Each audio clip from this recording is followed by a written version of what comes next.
করি না, আপনি বলুন। আমি শুধু আপনাকে ওই কোষাগার থেকে মোহর সরানোর কাজটাই খুব ভালোভাবে করতে দেখেছি মন্ত্রী মশাই।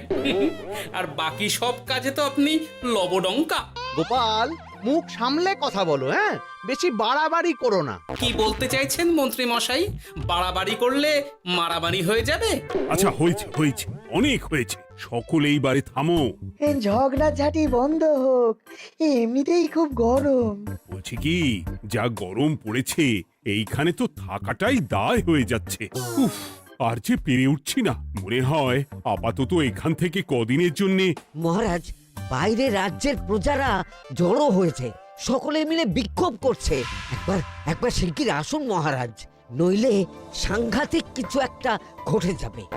কি হলো? আবারও কোনো সমস্যা হলো নাকি? আমাদের রাজ্যের প্রজারা তো যথেষ্ট বোঝদার, তারা তো এমনি এমনি ঝামেলা ঝঞ্ঝাট সৃষ্টি করার মানুষ নয়। গোপাল, চলো গিয়ে দেখি।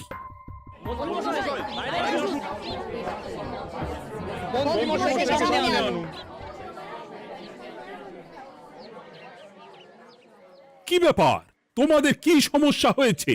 এইভাবে বিক্ষোভ করছো কেন? মহারাজ, মন্ত্রী মশাইকে সামনে আনুন, তারপর বলছি কি হয়েছে না হয়েছে। সেরেছে। আরে, আমাকে ডাকছে কেন? আচ্ছা, বলছি তোমরা একটু শান্ত হও। আমি বুঝতে পারছি তোমরা কিছু একটা কারণে খুবই অসন্তুষ্ট হয়েছো, তাই সেই জন্য বলছি আগে শান্ত হও, তারপর বলো মন্ত্রী মশাইকে কেন খুঁজছো, উনি কি করেছেন? গোপাল দাদা, তুমি তো জানোই রাজ্যে যা গরম পড়েছে, তার জন্য খাল বিল পুকুর নদী নালা একেবারে শুকিয়ে গেছে, চারিদিকে জলের হাহাকার। হ্যাঁ হ্যাঁ, সে তো জানি। গত সপ্তাহে এই সমস্যার কথা জানিয়ে মহারাজকে অনুরোধ করে গিয়েছিলাম যে রাজ্যের বাঁধটা যাতে খুলে দেওয়া হয়। কেন? আমি তো তোমাদের কথা রেখেছি। আমি তো দুদিন আগেই মন্ত্রীকে পর্যাপ্ত পরিমাণে মোহর দিয়ে বাঁধ খোলার কাজে পাঠিয়েছিলাম। কেন, উনি কি বাঁধ খোলেননি? সেইটা ওনাকেই জিজ্ঞাসা করুন। গত দুদিনে উনি তো বাঁধ খুলতে আসেনি, উপরন্তু আমরা ওনাকে ডাকতে গেলে উনি আমাদেরকে তাড়িয়ে দিয়েছেন। সে কি, এ তো ভারী অন্যায়। দুদিন ধরে অপেক্ষা করে আর না থাকতে পেরে আজকে আমরা এখানে এসেছি। এই অবস্থা আমরা কি করব? যদি আমাদেরকে আমাদের রাজ্য সাহায্য না করে তাহলে কোথায় যাব আমরা? ছি ছি ছি, আমি তো ভাবতেই পারছি না। মন্ত্রী, এই মন্ত্রী! মহারাজ, মন্ত্রী মশাইয়ের ব্যাপারটা পরে দেখে নিচ্ছি, আগে এদেরকে শান্ত করেই চলুন। মনে রাখবেন, প্রজারা একবার বিপক্ষে চলে গেলে কিন্তু খুব মুশকিল হয়ে যাবে। শোনো সকলে, তোমরা আজকের দিনটা একটু কষ্ট করো। আমি কথা দিচ্ছি, কাল সকাল হলেই বাঁধ খোলার ব্যবস্থা করব, ঠিক আছে? ঠিক কথা বলেছো তো গোপাল দাদা। দাদা বলে যখন ডাকো, তখন দেখো এই দাদা তার ভাইদের কিছুতেই নিরাশ করবে না। শুধু আজকের দিনটা একটু চেয়ে নিচ্ছি, ব্যাস। ঠিক আছে, আজকে আমরা চলে যাচ্ছি, কিন্তু কালকে কিছু না হলেই। কোনো কিন্তুরই জায়গায় নেই পুঁটির বাবা। আর তোমরা আর রাগ করো না। চিন্তা করো না, সকাল হলেই সাঙ্গ পাঙ্গ নিয়ে আমি বাঁধ খোলার কাজে নেমে যাব।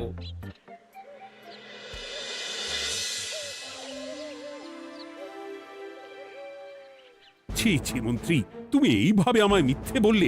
ভাবতেই পারছি না কি দরকার ছিল আমায় মিথ্যে আশ্বাস দিয়ে প্রজাদের সামনে নাক কান কাটার। মুখে কুলুপ কেন? উত্তর দাও। না, মানে আমার শরীরটা ঠিক ভালো ছিল না, তাই বাড়ি থেকে বেরোতে পারিনি। বলছি কি, শরীর খারাপ থাকলে রাজসভায় খবর দিতে পারতেন, আমরা কেউ দায়িত্বটা পালন করতাম, কি আছে? সমস্ত মোহরগুলো ত্যাগস্থ করে ঘাপটি মারলেন ঘরে। ছি ছি, জানাই আপনাকে ধিক্কার। সকলে মিলে করো প্রতিবাদের চিৎকার। মন্ত্রী মশাই, ছি ছি ছি ছি ছি ছি। মহারাজ, আপনি এক্ষুনি মন্ত্রী মশাইকে কদিনের জন্য সভা থেকে বহিষ্কৃত করুন। সে তো করবই, তবে তার আগে আমি চাই কালকে যখন বাঁধ খুলতে তোমরা নামবে, তখন সেই কাজে কোনো লোক নিয়োগ না করে মন্ত্রীকেই বাঁধ খুলতে নামাবে। মহারাজ, এ কেমন বিচার আপনার? আমি না রাজ্যের মন্ত্রী। মন্ত্রী না ষড়যন্ত্রী। মন্ত্রী মশাই, তাহলে কালকের জন্য প্রস্তুত থাকুন। মহারাজের বাঁধ খোলার জন্য সকল মোহর তো আগেই আত্মসাৎ করেছেন, এবার শুধু কাজে নেমে পড়বেন, কেমন?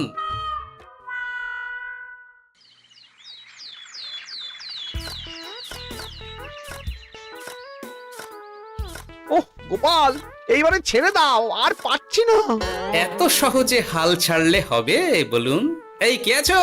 ওই শাবল কোদালগুলো দাও, আমি এদিকটায় খুঁচিয়ে দিই। সভাকবি, বিজ্ঞানী, এসো এসো এসো, হাত লাগাও। সবে মিলে করি কাজ, বাঁধ খোলা হবে আজ। বাঁধ খোলা হবে আজ, মন দিয়ে করো কাজ। একদম, হাত লাগাও, জোর লাগাও। গোপাল দাদা, সভাকবি, বিজ্ঞানী দাদা আর আর বাকি দাদা ভাইরা আসুন আসুন, সকলে একটু শরবত খান। আমাকেও একটু শরবত দাও। মোহরগুলো খেয়েও তৃষ্ণা মেটেনি বুঝি? হুম হুম। বাঁধ এক্ষুনি খুলবে, প্রজাদের সব জ্বালা জুড়োবে। বাঁধ খুলে গেছে। আমাকে বাঁচাও, আমাকে বাঁচাও।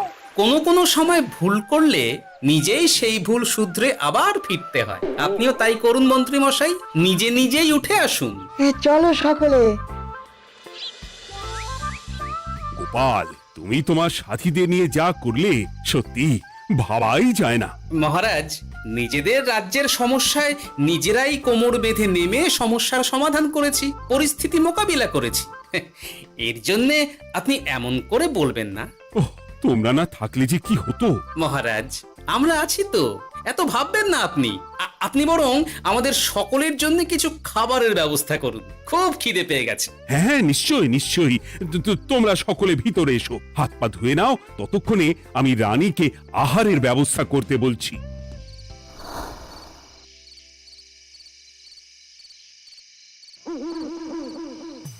ওমা গো, ওমা বাঁচাও, কি শরীর খারাপ তাই না লাগছে গো।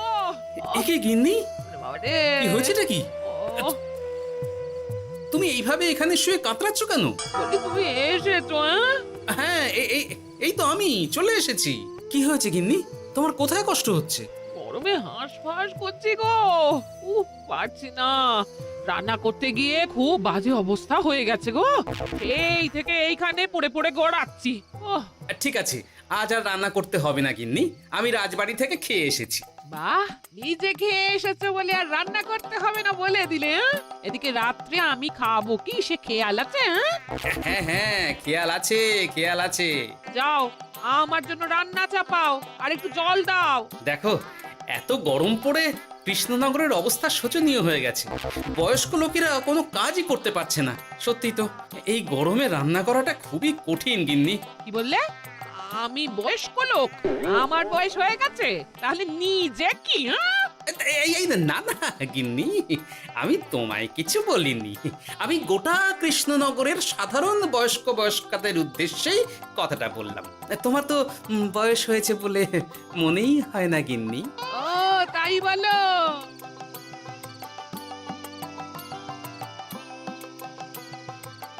নাও গিন্নি, জল নাও।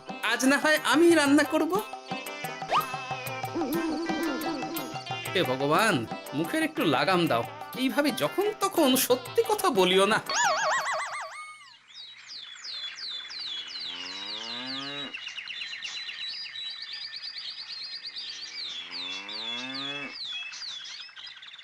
গোপাল দাদা, ও গোপাল দাদা, একবারটি বাইরে এসো, মহারাজ জরুরি তলব করেছেন। আবার কি হলো? গোপাল দাদা, গিন্নি, একবার ও বাইরে গোপাল গিয়ে দাদা। দেখে আসি বুঝলে, পেয়াদা এসে অনেকক্ষণ থেকে ডাকছে। গোপাল দাদা, আচ্ছা, গিয়ে গোপাল দেখো। দাদা, ও গোপাল দাদা, গোপাল দাদা, ও গোপাল দাদা, আরে তুমি এক্ষুনি একবার প্রাসাদে চলো, রানীমার খুব শরীর খারাপ করেছে, মহারাজ তোমাকে খবর দিতে বললেন। ঠিক আছে, তুমি যাও, আমি আসছি।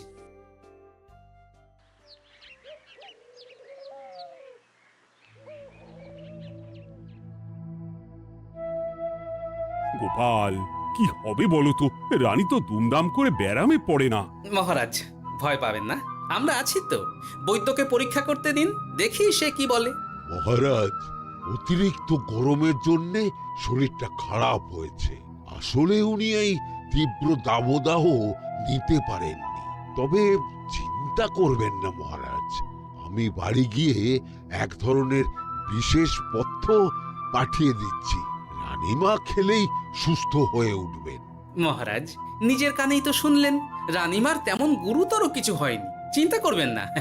বৈদ্যর ওষুধে উনি সেরে উঠবেন। যাওয়ার আগে একটা কথা বলে যাই, গরমের এই দাবদাহ কিন্তু আরো ভয়ঙ্কর হবে, তাই সকলে খুব সাবধানে থাকবেন।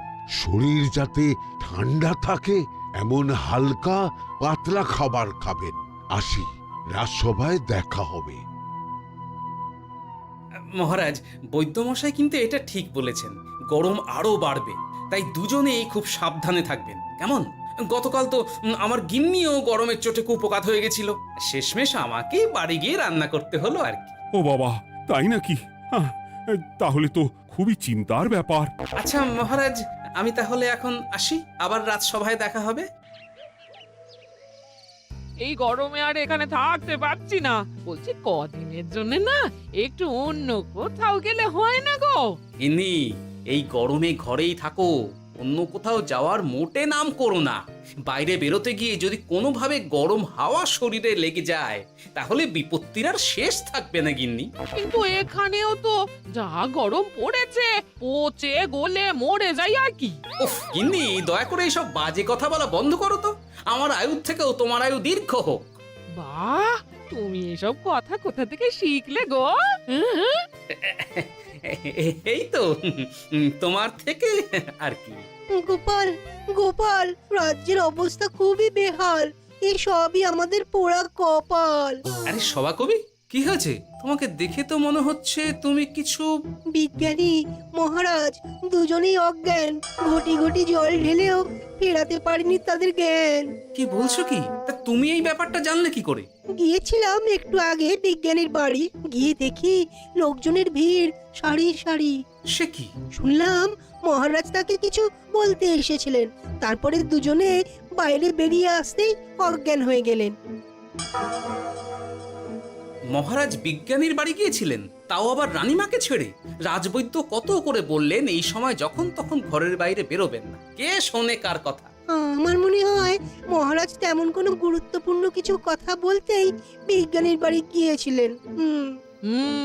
গরম কমানোর উপায় আলোচনা করতে হয় তো গিয়েছিলেন।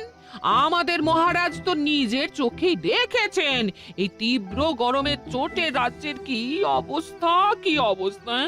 ঠিক বলেছো গিন্নি, আমার এই কথাটা তো মাথাতেই আসেনি। ধন্যবাদ গিন্নি, অসংখ্য ধন্যবাদ তোমায়। আমায় পরে ধন্যবাদ জানিও। হ্যাঁ, এখন আর দেরি না করে বৈদ্য মশাইকে সঙ্গে নিয়ে বিজ্ঞানী মশাইয়ের বাড়ি যাও। হ্যাঁ,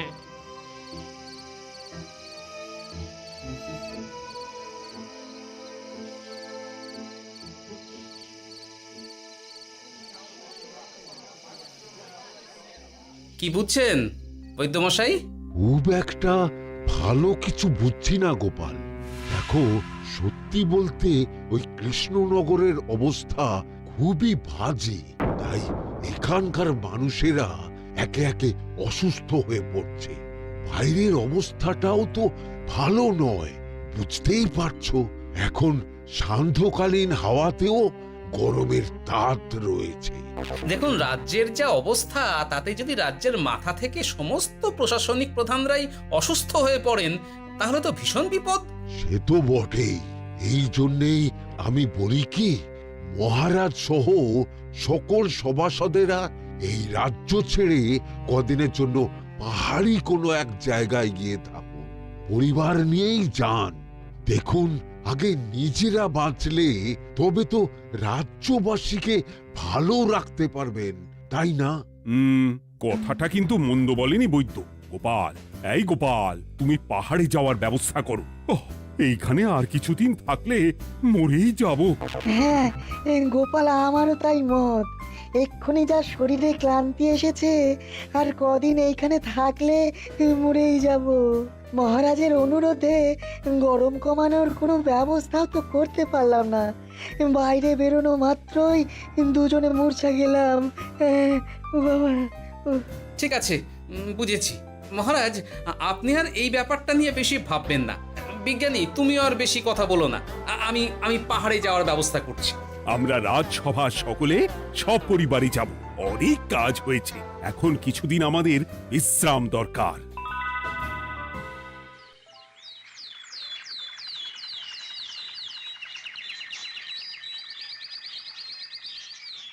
এ কি গোপাল, মন্ত্রীকেও তুমি আমাদের সঙ্গে নিয়ে যাচ্ছ? আহ, তুমি কি সব ভুলে গেছো? মহারাজ, আপনি খামোখা উত্তেজিত হবেন না।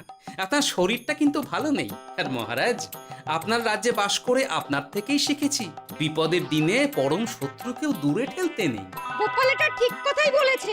যতই হোক, উনি তো আমাদের মন্ত্রী, তাই এই বিপদের দিনে ওনাকে ফেলে যায় কি করে বলুন তো?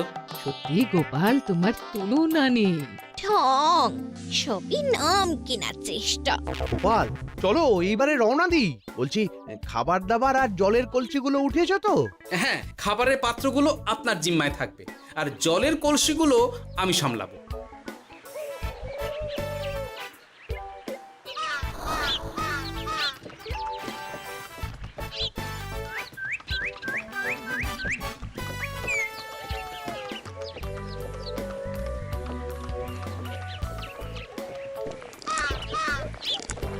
কি গো, তুমি খাবার ছেড়ে শুধুই জল খাচ্ছ? ওদিকে মন্ত্রী মশাই যে সব খাবার একাই সাবার করে দিলেন। না ভালোই তো, থাক না। এরপরে বড় বাইরে যেতে হলে বুঝবে, আমি তো ওই জন্যই নিজের জিম্মায় শুধুমাত্র জল নিয়েছি। দেখো, জল খেলে ছোট বাইরে যাওয়ার দরকার হলে চলে যেতে পারবো, কিন্তু বড় বাইরে যাওয়ার দরকার হলে তো যেখানে সেখানে যেতে পারবো না। তাই জলই সই। কিন্তু সবার জল যদি তুমি একাই শেষ করে দিলে তাহলে? এই রে, এটা তো ঠিক বলেছো গিন্নি। পথে ঘাটে কোনো পানীয় জলের পুকুর বা কুয়ো দেখলে জল ভরে নিতে হবে, বুঝলে?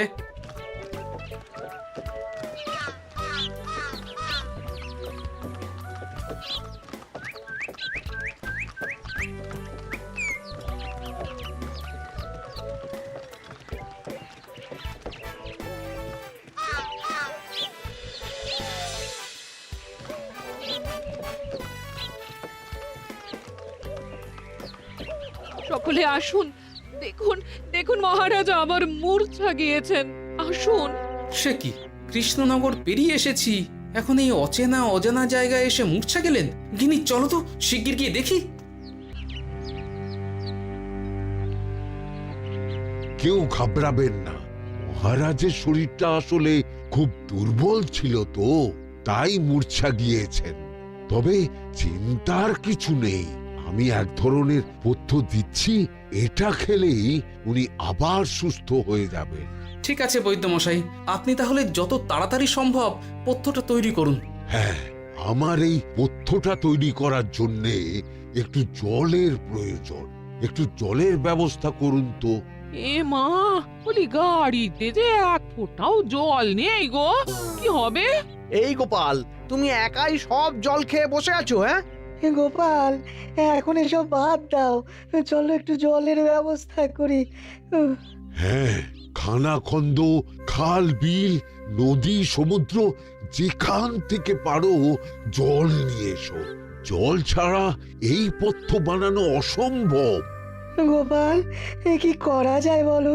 দাঁড়াও, আমি একটু ছোট বাইরে থেকে ঘুরে আসছি। হ্যাঁ, খুব জোরে বেগ আসছে, ত্যাগ না করতে পারলে বুদ্ধি খুলবে না।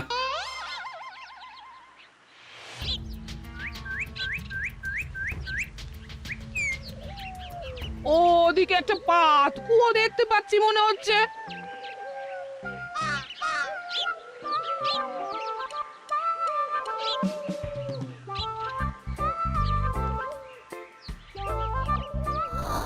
জল কোথা থেকে পাবো? তবে কি জলের অভাবে আজকে মহারাজ সুস্থ হতে পারবেন না? রানীমা, ব্যাকুল হবেন না, আমি আছি তো। আমি থাকতে কিচ্ছু অঘটন ঘটবে না।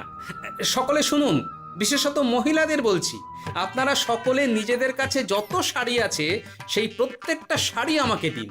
আমি শাড়ি জুড়ে জুড়ে লম্বা রশ্মি বানাবো, তারপর সেই রশ্মিতে বালতি ঝুলিয়ে জল তুলব। দয়া করে কেউ দেরি করবেন না।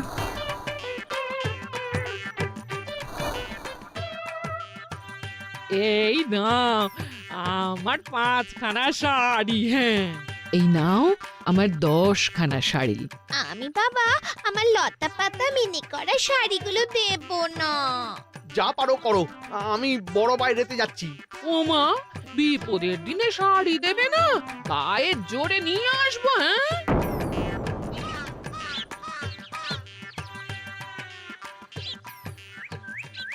এ বাবা, এখনো কিছুটা কাপড় লাগবে তো।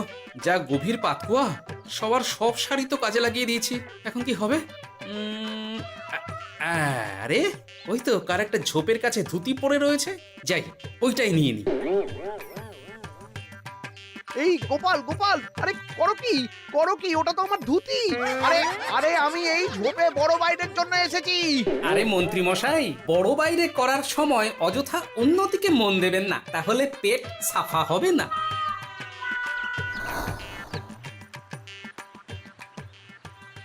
গোপাল, তুমি ছিলে বলে এই যাত্রাতে রক্ষা পেলাম। ভগবান তোমাদের অনেক অনেক মঙ্গল করুক। এই দেখো না, ওরা না আমার লতা পাতা আঁকা শাড়িগুলো নিয়ে নিয়েছে। এই দূর তোমার শাড়ির লতা পাতা, আমি নিজেই জড়িয়েছি বড় বড় ঘাস পাতা। কি চুল করছে রে, দূর ছাতা।